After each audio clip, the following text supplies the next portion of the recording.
Hello, hello, hello. This is Carter Clues, and welcome to Mike Cobb's Offshore Investment Report.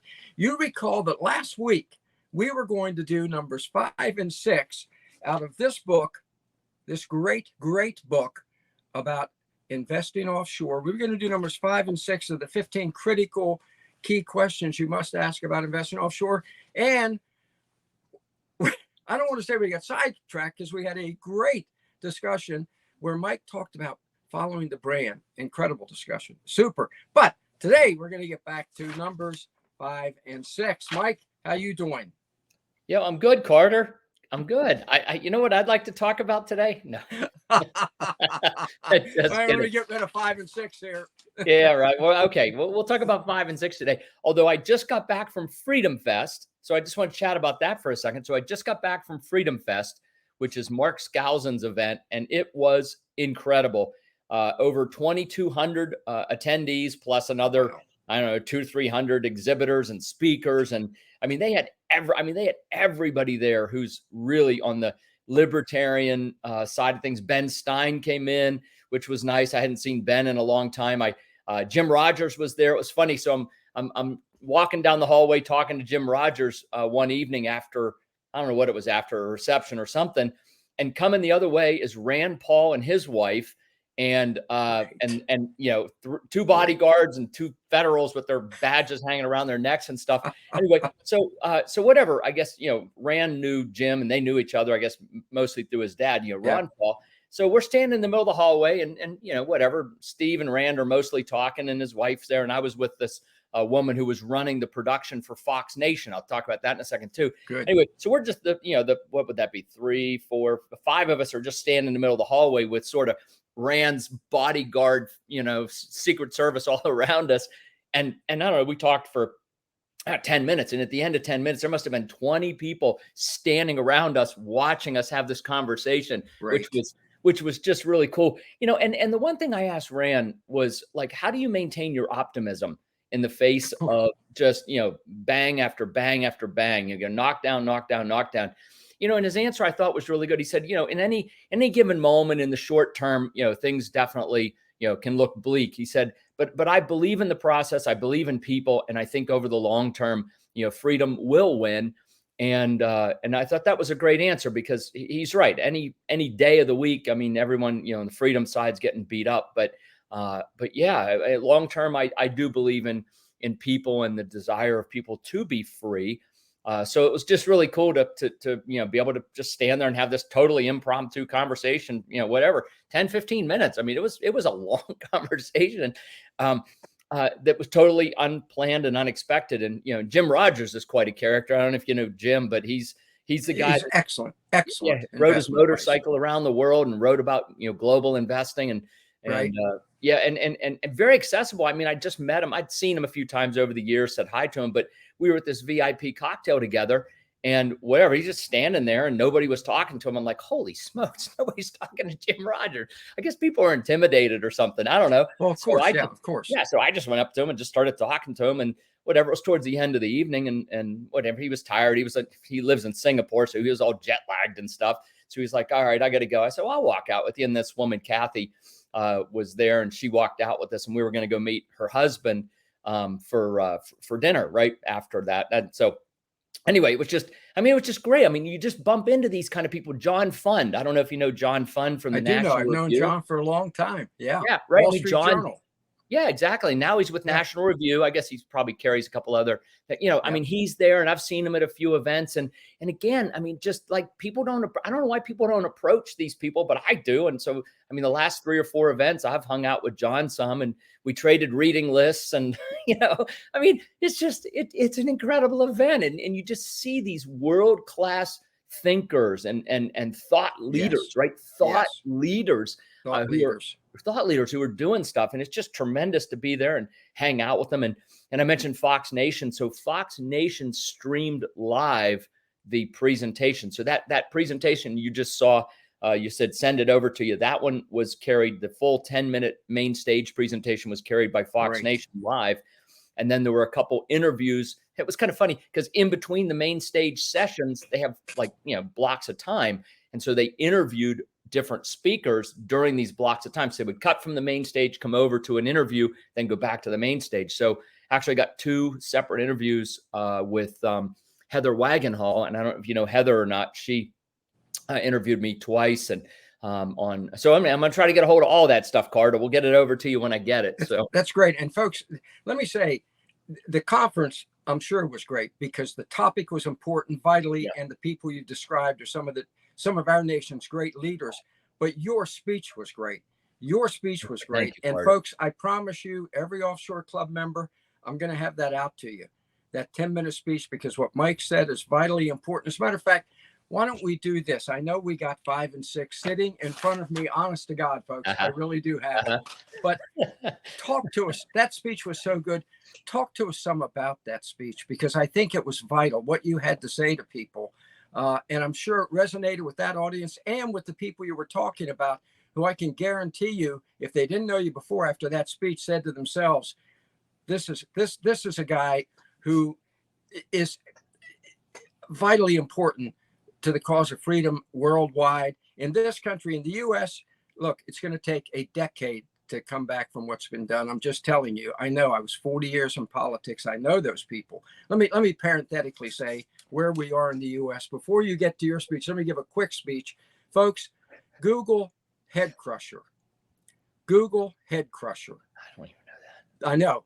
Yeah. The head crusher to me was the most devastating medieval torture device that they had. And they had a lot of them. It was a metal helmet like that fitted over, went up under the chin with a crank on top.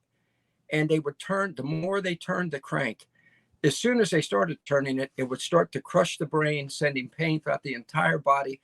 By the time it was done, your eyes had popped out, your jaw was broken, your brains flowed out. We are at the head crusher point in America today. The politicians are turning that crank. And I'm telling you, I know these people. 50 years I worked with politicians in Washington, very high level. That crank only goes in one direction. Okay. So what you said at this conference about seeking freedom was vitally important. So we will do 5 and 6 next week. Honest to God, folks, I've got it. It's not going anywhere. Put it right there. But let's talk, if you don't mind, let's talk about what you told them at that conference. And folks, I'll send it to you, but this is important. Let's get it straight from the horse's mouth. Yeah. I wondered where you were going with the head crusher. I'd never heard of that before, but anyway. God. Yeah. Horrible stuff. Yeah. They definitely devised horrible ways to torture people throughout history. Right. But anyway, by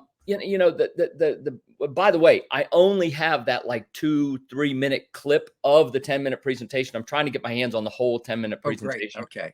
I don't know that for copyright reasons, because it was live streamed, I'm not sure it's available. But anyway, we're gonna find out. We're gonna try to get them. And good. But the 2-3 minute piece, I will get over to you. Great. It was the topic was for the theme for this year's event was turning the tide, right? And my point was, you have to turn your own tide, and you can't wait for other people to give you freedom. Freedom is yours for the taking. And you have to. And my premise, and I'll tell you the exercise I do, which I think is it's a lot of fun, and I think people really like it. But this idea, if you don't have a residency outside your home country, you are a prisoner of your home country. Excellent. I know we don't like to think of it that way, but literally, like you're in jail, like you are a prisoner of your own country, and the only key to get out of that jail is to have a second residency outside your home country. The fallacy that most people think is, if things go off the rails, there's a train wreck, blah, blah, blah, I'm just going to leave. Well, of course, most of us can get on an airplane if we have a passport. 20% of Americans, or 25 or something like that, about a quarter of Americans have a passport now, right? Yeah, you can get on an airplane and you can leave. The problem is you can't stay. Because once you completed your tourism visa, right? Yeah. I mean, no, but right, you show up to Portugal, Aruba, Panama, wherever, and they say, hey, Mike, welcome to Panama, welcome to Portugal, great, and they stamp your passport, but they stamp it with a tourist visa, and at the end of 30, 60, 90 days, whatever their period is, you got to leave, or you become an illegal immigrant in a foreign country. Now, Yes. we generally treat our immigrants pretty well, but I'm pretty sure that most countries don't really treat their illegal immigrants as well as the U.S. treats them. So I personally would never, ever want to be an illegal immigrant in a Yeah. foreign country. So this notion that like, oh yeah, if things go off the rails, I'm just going to leave. Absolutely correct. 100% correct. But you cannot stay unless you have a residency outside your home country. And so what I talk about is what I call freedom insurance, or the key to the jail cell, right? And I know people don't like to think of it that way, Great. but I just look at it as a plan B. Like, look, I hope the head crusher does go the other way. I hope, it opens up back up again. I don't know. But the point is, maybe it will, maybe it won't, right? Right. But a plan B is always smart. All right. Be prepared. The Boy Scout motto, be prepared, right? And so, having a plan B is just simply giving yourself an option. It's giving you a key to the jail cell if the jail cell ever becomes untenable for any reason. Like, I don't like living in this, and I don't look at America as a jail per se, right? I love this country. I love living here. I'm in the US, right? And so I don't really view it as a jail cell, or if it is, it's a very, very nice one, in fact, actually. But it could get worse. Things could get worse. Things could go off the rails in some horrible fashion. And wouldn't it be nice to be able to unlock that door and go somewhere else and stay there because you're a legal resident of another country? Wouldn't it be nice to be able to go stay there for as long as you would like, up until the rest of your life, right? So that's kind of what I talk about. But the exercise I do is I have everybody in the room stand up, right? And I just it was a little early. I was the first guy on. And so, like, people are a little reluctant to stand up, right? Usually everybody looks forward to a little stand up stretch break, right? Yeah. Sitting on their butt. But this time people had literally just come in. But anyway, I got everybody to stand up. I said, all right. I said, how many of you are, 25% sure we're headed for a train wreck? I have a slide presentation. I show, erosion. I show the debt, train wreck of debt, right? Yep. I mean, the dollar going like this, gold going like this, whatever. I mean, certain asset classes going up over the last 100 years, the dollar falling in value by 97%, $30 trillion in debt. Is there a train wreck of debt? That's one.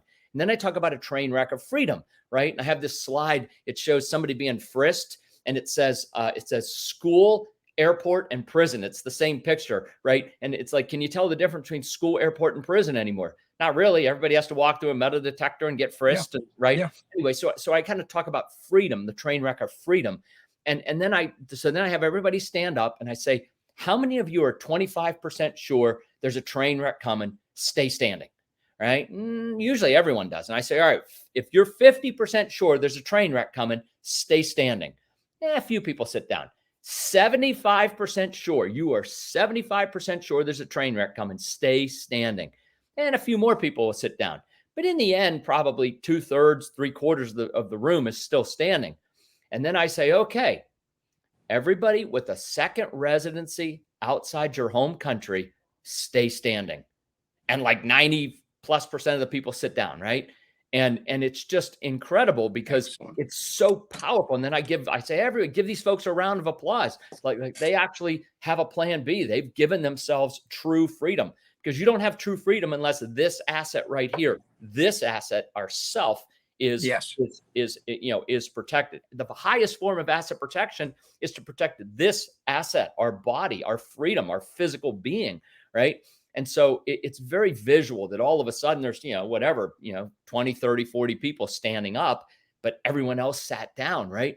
And so then I kind of walk into what you saw, which is, okay, now the clip basically takes over right after that exercise when I'm talking about, well, you need to have a second residency. You need to have a way to stay outside your home country. Yep. Anyway, so that was it. It was, very well received. And we had a ton of people request the residency, top residency guide around the world or something. I don't know what it's called, but it's basically a bunch of different residencies around the world. It's a guidebook, much like the consumer resource guide we put together for resource for folks looking to, like that one. Like this. Right. And this has 6 different countries are reviewed in this book, folks. This is not a pamphlet. This is a free book, 110 pages. And the country reviews, Mike, are excellent. You did a tremendous job on them. Thank you. And Yeah. we actually produced one very similar. I don't know if it's 100 pages, but it's thick like that, of residencies and citizenships around the world, sort of which countries are doing it, what are the requirements, and those kinds of things. Yeah, so we had tons of people download that. We had tons of people stop by our table and talk with us, and so yeah, Carter, this concept resonates very powerfully with people because, again, most people fall into this fallacy of just soft thinking. Well, if it gets bad, I'm going to leave. And right. I mean, that's sort of the plan B that they have in their head, but nobody really ever thinks it all the way through. And sort of what we see in the Consumer Resource Guide, we don't know what we don't know. Right. We don't really think about, well, if I escape to Panama, for example, like, I just think I can live there. I don't know the right question to ask, but the right question to ask is, how long can I live there? On what visa? Right. And so again, it's just sort of taking that thought process to the next step. And people are very, very grateful that I think by the response anyway, that somebody is pointing out this fallacy, this chink in the armor, right? I mean, like, it's a serious one, because without a residency, you're just screwed. You don't have a plan B. No, you don't. And what you're saying reminds me, I think you and I are both boxing fans, and I think it was when Joe Louis was fighting Furpa. I'm not sure of that, but it was the opponent was one of these guys who dances, right? Stays away from you, and they told Joe Louis, well, he's going to run from you, and Louis said what you have just said. Well, he can run, but he can't hide. Okay. Well, that's where people are today, folks. You can run. I can go to Honduras, but let me tell you something. I know this. I got 90 days. Yeah. And in Honduras, they may send their people up here as illegal aliens, but they don't welcome you as an illegal alien. At 90 days, you have to get out. And here's what happens, Mike. If you don't get out, you get a fine. If you don't have the money to pay the fine, they double the fine, then triple. If you still don't pay, you go to a Honduran jail, which is not a place in which you want to take up residence, especially if you are a gringo. Yeah, pretty sure, yeah. But if I have a residency, then I can hide. Exactly. You can go there and you can stay. I can stay. You can, And you mentioned the freedom, the various elements of it, the friction. How about you and I are both fans of Jim Rickards? Okay. Yeah. Rickards is pretty incredible, folks. Anybody who doesn't follow him, brace yourself. He tells the truth. But I just saw a report on him on Biden signing executive order. Biden signed 1 million of them. 14067. Section 4, he said, gives the government power to go into and take your bank account. Okay. You remember Yellen tried that. Remember that about a year ago? I gave a speech on it at the President's Week conference. And I said, folks, she's acting like they're backing off now, but they're not. They're going to come, and this is it. It's been done now. So folks, even I'm going to say it, Mike, I would, if I were the folks, make your plan B move, but get some of your money off first. This order's in place now. Yeah. Used to be you had to have a law for that kind of thing. No more laws. Executive orders definitely. They solve that. They solve that sticky problem for politicians of trying to get stuff through Congress. I mean, like, why you want to do that? I mean, just make an executive order. Yeah. Why go through all that? And folks, let me just say that's intentional. That's the way that Congress, unlike most of them, are not like Senator Rand Paul, who is a tough, brave man. Most of them love the idea that they don't have to vote on anything. That way they can't be held accountable at election time. It's so, Carter, so true, right? So true, right? It absolves them of any kind of real accountability for those types of things. And it's interesting, we saw that whole thing with the truckers in Canada and how they, froze all the bank accounts and stuff like that. So, I mean, these are very, very serious infringements upon freedom, and I think the point that they always try to make, well, if you're not doing anything wrong, but the question is whatever you're doing today might not be wrong, but if the next guy in power decides that what they're, I mean, they've given themselves the rules to abuse later, right? I don't think Biden's going to freeze anyone's accounts or take anyone's accounts, but 4 presidents from now, whoever that is, what if they're radically radical? Well, they have a law in place. So I think this is the danger, right? At the time, it doesn't seem like anything, and whatever. If you're a law-abiding citizen, you don't have anything to worry about. But laws change. I mean, there's that book called 3 felonies a day or something. I can't remember what it's called, but it just talks about how everybody pretty much commits felonies all the time because there are so many laws on the books, and many of them, those old blue laws, the old sex laws, I mean, all those kinds of things, they're still on the books. They don't get rid of those. No. And so all of a sudden, everybody in this country is a criminal, like every day, according to this book. I haven't read the book. I've just heard about it. Probably should read it someday. It sounds interesting.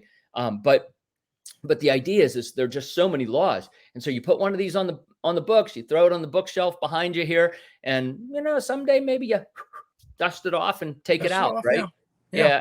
So I mean, and so again, I think we have to give ourselves the plan B. And Carter, you're right about having an offshore bank account. The one thing I would suggest, and I do suggest it, is look, if it's a dollar account, it's still in dollars. It's still, everything goes through the Treasury, everything goes through the Fed. If it's a dollar account. So if you have an account overseas, actually hold your money in several different currencies, right? Excellent. Hold your money in euros and Swiss francs and pounds or yen, or pick one. It doesn't matter. I would say pick several, right? Diversify.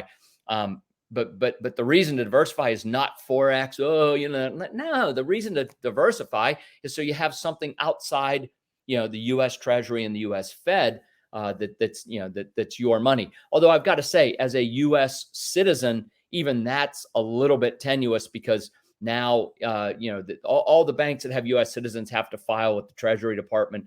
And it's part of the FATCA provision. So I'm not even sure that helps anymore, Carter. It's an insidious web that these spiders have woven around us. And I think maybe the best we can do is put our absolute best plan B into place. And, again, if things go off the rails, hopefully there are other fish to fry, bigger fish to fry that get paid attention to, and you can kind of slip away unnoticed, maybe. I don't know. Yeah. No, but I think you're right. And if you get the money off, we interviewed on Coffee with Carib Carter every Monday at noon, folks. We interviewed Luigi, the president of the Key International Bank. Yep. And he gave the exact same advice. Get the money in there. It's a tremendous bank. It's incredibly secure. You're one of the founders. I think our friend Joel Nagel's the chairman. And Correct. Folks, get some of your money in there in the diverse currencies, and you are protected to the extent that that's going to be the last place the government comes. Don't forget, under Dodd-Frank, and I remember when it was passed, I was still in Washington, Section 2 says that at a time of financial crisis, the bank can declare your savings as a stakeholder share. But yet they don't send me dividends. I don't quite understand that.